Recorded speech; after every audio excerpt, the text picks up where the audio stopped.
isweydii adiga which cabsi ayaa kuugu badan oo aad walwal ka qabtaa. cabsidu ceeb maaha, waxaa ceeb ah in aad qof ibni aadana oo sidaadoo kale 9 bilood ku dhashay oo musqul aada oo hadduu dhinto sidaadoo kale carar noqonaya intuu cajiib iskaga kaa dhigo oo iskala kaaweyneeyo uu ku cabsi geliyo oo aadan dhihi karin waxaad samaynayso.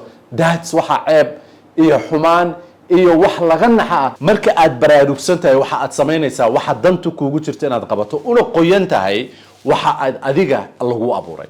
that's why baraarujina u jeceshahay inaad message-kan dhamaystirato la share garaysa dadka kale naguna soo biirto say ummadeenu u noqoto dad baraarugsan oo dantooda garanaya.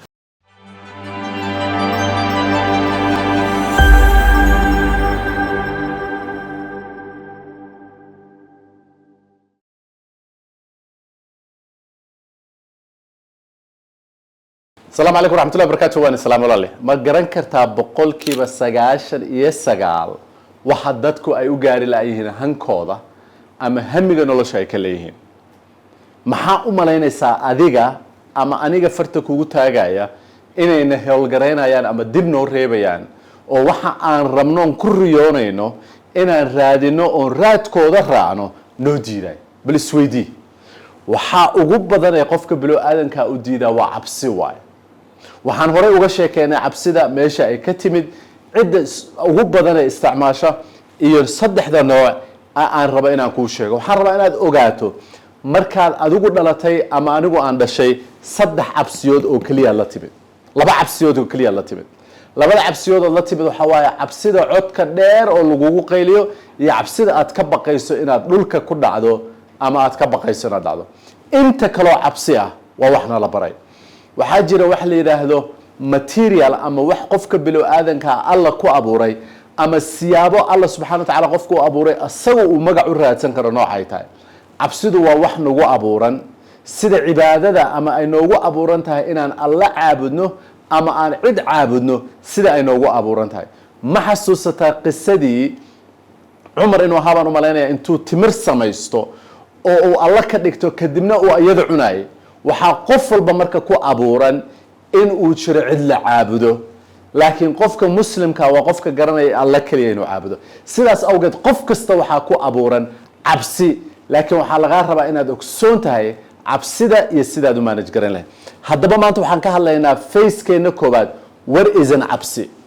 cabsidu maxay tahay ama cabsida ugu badan oo dadku qabaan maxay tahay? cabsida ugu badan ee qofka bilow aadanka uu qabo waxaa la yiraahdaa the fear uu ka baqayo in uu feelgareeyo ama uu nolosha qasaaro. maxay cabsidaas qofka ku abuuraysaa? waxay ku abuuraysaa paralyzed ama inuu raadiyo inuu perfect noqdo, inuu paralyzed noqdo ama uu noqdo mid raadiyo waxa inuu sax u sameeyo maahan uu waxba sameyn. wuxuu ku leeyahay qofkii waa cabsanaya kuma dhahayo laakiin wuxuu ku leeyahay waxa iga maqan, waxaan u baahnahay, waxaan ila tahay, waxaas dhan oo uu micneynayo waa cabsi hayso u diidan inuu tilaabo qaado. soo qofku markuu cabsi qabo oo ka baqay inuu feelgareeyo wuxuu isku dayayaa diyaar garow aad u fara badan. number 2 cabsida labaad waxaa la yiraahdaa unknowing baaldaha. waa cabsida uusan qofku ogeyn waxa uu ka cabsanayo uusan ogeyn. taasina waa mid ka keenta anxiety-ga keenta ama qofka keenta inuu aad u neefsado oo moodo inuu dhimanayo oo naftu ay ka baxayso. why? because waa cabsanaya waxa uu ka cabsanayo qofkaan ma garanayo amone waa cabsanaya. soo cabsidaasuna waa qofka keenta midka qofka freeze ka dhigta, anxiety-ga farada badan keenta, dhibaatada ugu badan keenta. the last cabsi waxaa la yiraahdaa the cabsi of rejections. rejection macnaheeda maxaa waaye? waxaad ka cabsanaysaa wax kale ma aha, waa dad waay waxaad ka cabsanaysaa. ibni aadan adigoo kale oo alla abuuray baad ka cabsanaysaa inay ku diidaan, ku rejecti gareeyaan oo ay ku arkaan in aadan afkaaga haddaad furto ay level kale ku arkaan. those aadam saddexda cabsiyooda ugu badan 99% of the dadkuna ay qabaan. excuse-na ay u samaystaan oo tan hore ay leeyihiin waxaan rabaa inaan waxaas sameeyo laakiin waxaan u baahnaa inaan waxaas diyaariyo aan diyaariskaas qofkii wuxuu ka dhigayaa paralyzed buu ka dhigayaa inuusan waxba qabanin. tan labaad qofkii wuxuu ka dhigayaa markuu cabsida uu wuxuu ka cabsanayo soqon inuu neef tuuro oo wadnihiisu kaco oo dhiigiisu uu sarka sameeyo oo anxiety ay ku dhacdo. tan saddexaad qofku wuxuu ka cabsanayaa dad insha Allah taala qaybta dambe waxaan ka hadli doonaa sida cabsida qofka uga gudbi karta bar isweydii adiga which cabsi ayaa kuugu badan oo aad walwal ka qabtaa. Remember na cabsidu ceeb ma aha, inaan alla ka cabsado ceeb ma aha, inaan alla ummadiisa xushmeeyo oo alla awgiis uga cabsado ceeb ma aha, in aan xumaanta ka cabsado ceeb ma aha, cabsidu ceeb ma aha.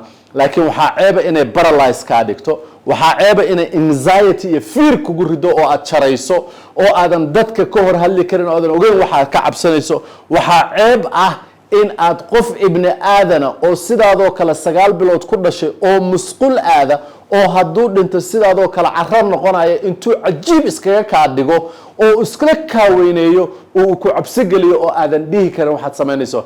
that's waxa ceeb iyo xumaan iyo wax laga naxa ah. haddana the sad things midka dambe aan ka hadli doonaa mar rabo inaan hormariye qofka Soomaaliga oo cabsada waxa uu ka dhigtaa ma taqaanaa qiil uu ka dhigtaa ma taqaanaa annaga Soomaalida ah.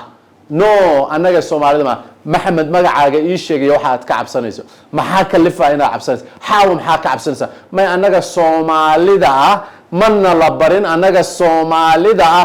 adiga Soomaaliya wakiilkaaga dhigay ma rabtaa Soomaali inay hagaagto adiga hagaagsano, ma rabtaa Soomaali inay wax qabsato adiga qabso, ma rabtaa Soomaali inay wax noqoto adiga noqo. laakiin annaga Soomaaliga qofku markuu dhaho waa qof wasaq iyo dhiiqa raba inuu la wareego aan rabin nolosha inuu xal ka helo. qaybta dambe insha Allah taala si fiican uga hadli doonaa hadii la raado.